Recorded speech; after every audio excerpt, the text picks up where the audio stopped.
Bonjour tout le monde, j'espère que vous allez bien, j'espère que vous vous portez bien, j'espère que vous avez bien commencé cette journée du 14 septembre 2023. Vous allez en tout cas la commencer avec nous avec un décryptage, une analyse sur un sujet très important qui est passé où le pouvoir algérien dans ce domaine a tout fait pour que ce sujet passe inaperçu. Alors, à une année des élections présidentielles de 2024, il y a eu un changement sécuritaire majeur. Je dis bien un changement sécuritaire majeur, ou là un changement au niveau de l'organisation sécuritaire de notre pays, en Algérie. En toute discrétion, l'État algérien vient d'élargir les prérogatives et les missions de la gendarmerie nationale.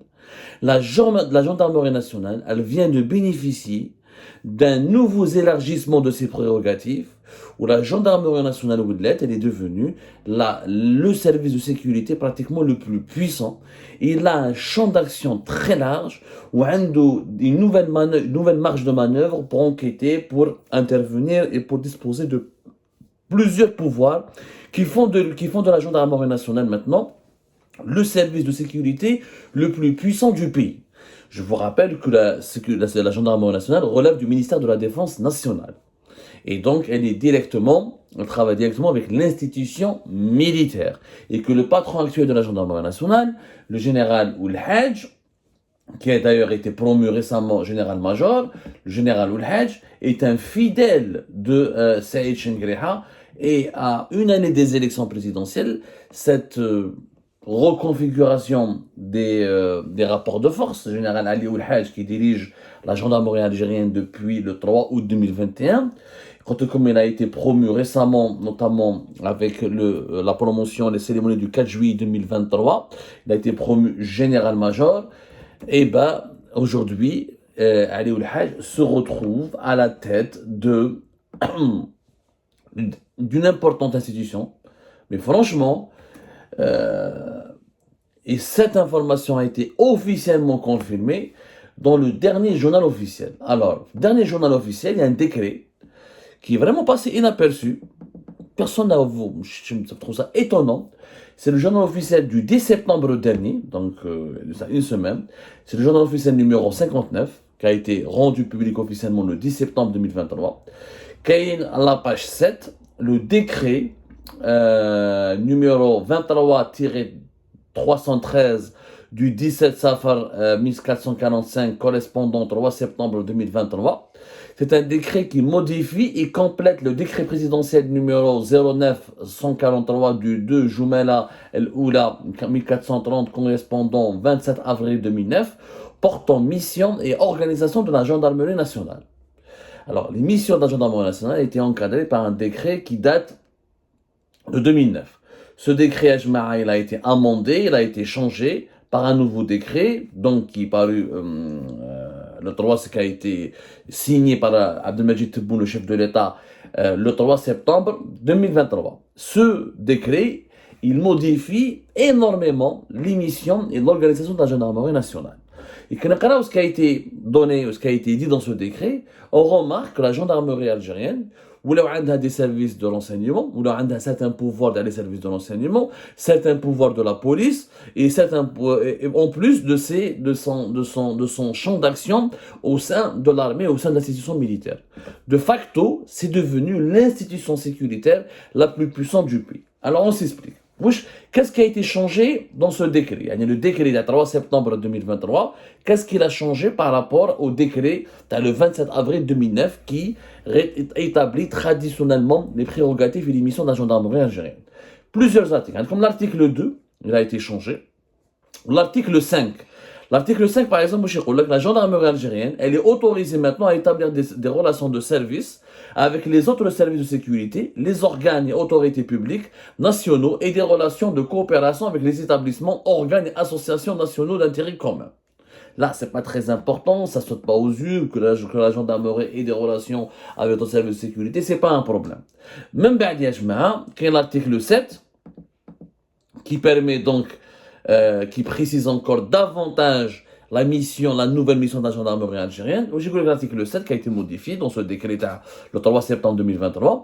La gendarmerie nationale participe à la défense nationale conformément au plan arrêté par le ministre de la Défense nationale et à la lutte contre le terrorisme, la subversion et toutes les activités visant à porter atteinte à la sécurité de l'État, conformément à la législation et à la réglementation en vigueur. Alors, là, peut-être cette phrase, elle peut vous sembler anodine. Oui, la gendarmerie, la défense nationale. Mais relisez bien. Elle doit donc participer au plan arrêté par le ministre de la Défense nationale, à la lutte contre le terrorisme, la subversion.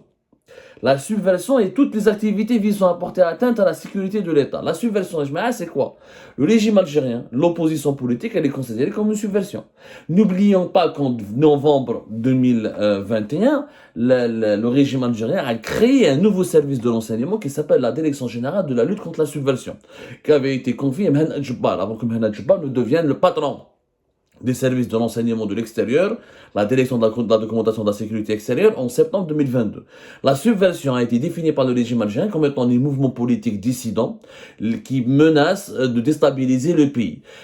Par exemple, les éléments subversifs, ce sont des éléments pour le régime algérien politiques, ou là, des acteurs de la société civile, des acteurs du Hirak par exemple, des acteurs des médias, des journalistes indépendants, des acteurs de l'opposition, qui par leurs activités, par leur militantisme, dénoncent le régime algérien et pour eux, cette dénonciation, cette opposition systématique pourrait déstabiliser le pays.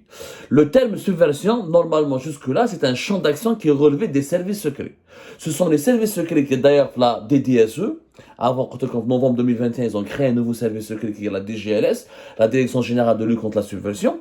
Même avant cela, il y avait au sein de la DDSE, dans l'enseignement extérieur, une cellule, une direction, ils appellent ça la direction de lutte contre la subversion, qui a été dirigée à un moment donné par le fameux Hossein Boulahia, un ancien de l'enseignement militaire, et qui est dirigé aujourd'hui par un certain colonel Mouad, qui suscite beaucoup de polémiques récemment. Je ne sais pas si vous avez suivi, mais ça c'est notre paire de manches. Là, on n'est pas là pour personnaliser les problèmes. Ou le renseignement intérieur au sein de la DGSI, un autre service aussi qui s'occupe de la surveillance et de la classification et de la traque des éléments subversifs. Ça, c'était un travail, jusque-là, c'était une activité qui relevait des services secrets. La gendarmerie n'avait pas pour vocation de définir, de travailler sur la subversion. La gendarmerie, comme la police, elle travaillait sur les réseaux de la criminalité, le terrorisme, parce qu'ils sont bien définis, la délinquance. Là, c'est nouveau. Donc, la gendarmerie algérienne récupère une compétence qui revenait, qui est toujours normalement entre les mains des services secrets algériens. La gendarmerie nationale, selon l'article 7 qui a été modifié, a pour charge l'exercice des missions de police judiciaire, de police administrative, de police militaire et participe aux missions de renseignement généraux. La gendarmerie aujourd'hui, elle est une police militaire au sein de l'armée d'institutions militaires. Elle a une police administrative, elle a l'exercice de police judiciaire, elle fait enquêter sur n'importe quel crime ou n'importe quel acte de délinquance qui relève qui menace l'ordre public. En plus, elles ont leurs propres renseignements généraux. Donc, c'est une superbe institution qui a un champ d'action qui va de l'armée, de ce qui se passe au sein de l'armée, jusqu'à ce qui se passe dans tous les domaines de la vie de la population algérienne. Donc, vraiment, là c'est nouveau. L'article 8, qui a été modifié aussi, le décret 3 septembre 2023, il dit qu'en matière de police judiciaire, la gendarmerie nationale lutte contre la criminalité, le crime organisé et met en œuvre les moyens d'investigation, de police scientifique et techniques d'expertise criminalistique conformément à la législation et à la réglementation en vigueur. Donc, la gendarmerie nationale, pratiquement, elle est devenue plus puissante que la police et elle est en train de devenir encore plus puissante que les services de renseignement. Les missions Tawaha, par exemple, vont bien sûr recevoir des plaintes, ça c'est classique, ça n'a pas été changé. Faire des enquêtes, ça n'a pas été changé. Mais regardez ce que la gendarmerie algérienne, on lui demande de faire maintenant. On lui demande d'élaborer des études et des analyses liées au domaine de la police judiciaire et de proposer des solutions aux autorités compétentes pour la prise de décision. Ça, c'est bizarre. Ça, c'était pas le rôle de la gendarmerie. Élaborer des études et des analyses liées au domaine de la police judiciaire et de proposer des solutions aux autorités compétentes pour la prise de décision. C'est-à-dire que la gendarmerie, ça c'est le travail des services secrets. Ça, c'est le travail des services secrets qui, normalement, c'est eux qui doivent proposer des solutions aux décideurs politiques concernant comment améliorer le niveau de la sécurité nationale, comment sécuriser le territoire, ou comment protéger le pays depuis l'extérieur et l'intérieur du pays. La gendarmerie a récupéré cette compétence. Et la gendarmerie aussi peut, par exemple, identifier, analyser toutes les menaces liées aux différents crimes, notamment le crime organisé, la criminalité économique et financière. Toutes les menaces, alors que normalement la gendarmerie algérienne, elle a un champ d'action qu'elle doit partager avec la police. Normalement, la police intervient dans le périmètre urbain, et dans le périmètre périurbain ou là dans les campagnes, dans le milieu rural, c'est la gendarmerie. Là, il n'y a plus de périmètre. Là, la gendarmerie, elle peut identifier, analyser toutes les menaces. C'est-à-dire qu'elle peut faire le travail des services secrets, le travail de la police en même temps. Donc, c'est un superbe pouvoir. Elle peut même proposer, émettre un avis à l'occasion de l'élaboration de textes relatifs à la police judiciaire. C'est-à-dire que quand il y a des textes et des lois concernant le travail de police judiciaire, le travail d'investigation et de lutte contre la criminalité, le terrorisme, la protection de l'ordre public, la gendarmerie peut participer à la rédaction de ces textes. Donc, c'est une compétence qui est très importante. Il y a l'article 9 a été modifié aussi dans ce décret le 3 septembre 2023. Alors, par exemple, il y a des nouvelles compétences qui ont été accordées à la gendarmerie nationale. Alors, là, comme par exemple, en matière de renseignements généraux, par exemple, l'article 11. La gendarmerie nationale, de concert avec les autres services de sécurité organes concernés, veille à la surveillance générale et continue du territoire national, au renseignement et à l'information des autorités publiques de toute atteinte à la sécurité, à l'exercice d'une action préventive et répressive, et ce conformément à la législation et à la réglementation en vigueur. À l'exercice d'une action préventive. C'est-à-dire que par prévention, les gendarmes pourront maintenant intervenir. Je mets un préventif. C'est-à-dire que si demain on soupçonne quelqu'un de vouloir organiser une manifestation contre le pouvoir algérien, on peut l'arrêter par prévention. La prévention, normalement, on juge le délinquant quand il y a un acte, il y a une insécurité, quand il y a un acte d'insécurité, une action préventive. Le renseignement et l'information des autorités publiques de toute atteinte à la sécurité. Toute atteinte à la sécurité. Or, normalement, la gendarmerie comme la police, ils se sont spécialisés dans certaines atteintes. Et d'autres atteintes qui relèvent de l'atteinte à la sécurité nationale ou de l'espionnage ou là, relèvent normalement de l'infiltration, etc., relèvent normalement des services secrets. Et là, la gendarmerie, encore une fois, récupère beaucoup de compétences et elle a un champ d'action énormissime. Énormissime. Alors, كي نروحوا نتعمقوا ثاني كنشوفوا باللي يا جماعه la gendarmerie elle est autorisée maintenant à participer à la proposition des éléments de la stratégie nationale de sécurité. Alors normalement la gendarmerie elle est là pour exécuter la stratégie nationale. Elle n'est pas là pour élaborer une stratégie nationale. Celui qui est censé élaborer une stratégie nationale, c'est encore une fois le président de la République, le gouvernement, le haut commandement militaire de l'armée et les services secrets. Non, la gendarmerie elle a cette compétence.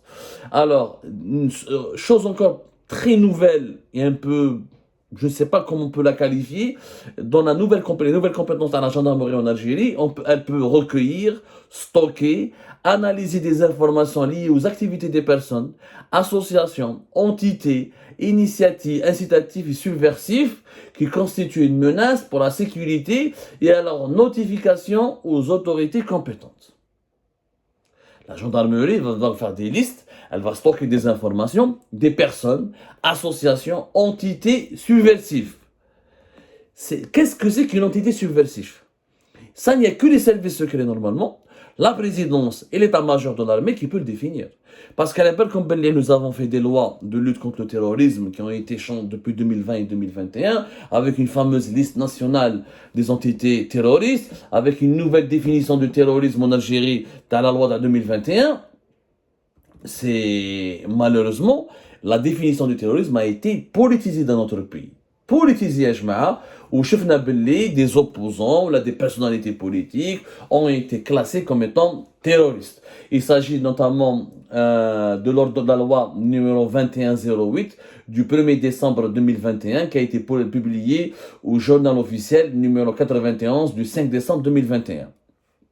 La loi, notamment de l'article 87 bis qui a suscité énormément de polémiques, et qui a, on a chef dans l'article 87 bis et l'autre, c'est lui qui a redéfini, euh, si vous voulez, il a élargi la définition du terrorisme, ou malheureusement, il a inclus des infractions politiques dans la définition du terrorisme. C'est ce qui a d'ailleurs permis à la justice algérienne de mettre en prison depuis avril 2021.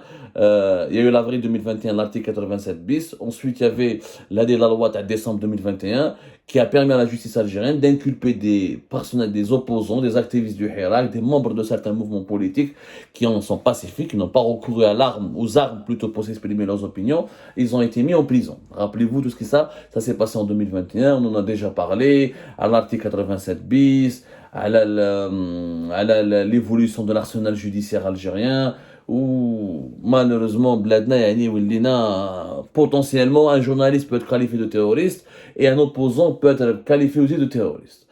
Là, on retrouve cet même esprit yani de l'opacité de la définition de l'élément de tout ce qui est subversif dans les nouvelles compétences qui ont été accordées à la gendarmerie algérienne. Normalement, encore une fois, dans l'analyse, le stockage, l'identité, ça c'est le service secret. C'est eux qui s'occupent de ça. Les gendarmes constatent les infractions, enquêtent sur des infractions. Mais là, faire un travail de renseignement généraux et un classement des entités, l'analyse des informations liées à des associations et des personnes considérées comme subversives, sans clarifier ce qui est vraiment subversif, vous l'avez compris, c'est en relation avec les contestations politiques du pouvoir en place. Ça, c'est une nouvelle compétence qui a été donnée aux gendarmes. Aujourd'hui, donc, avec ce nouveau décret, qui a été signé donc le 3 septembre 2023 et qui a été publié dans le journal officiel du 10 septembre 2023, nous sommes en train d'assister à la naissance d'un superbe géant et mastodonte service de sécurité qui dépasse de loin au niveau de la puissance de sa puissance de frappe et de sa capacité d'intervenir la police algérienne comme les services secrets.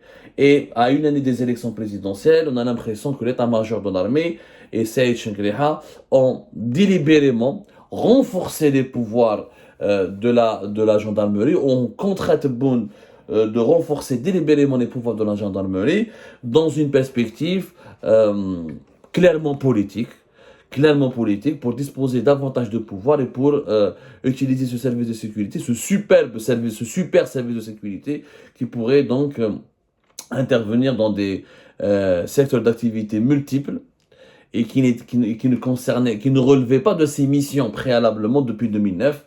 Et donc avec la gendarmerie nationale, l'armée dispose d'une force de frappe qui pourrait énormément peser sur le déroulement des prochaines élections présidentielles de 2024. Et on reparlera de ce sujet dans une prochaine émission.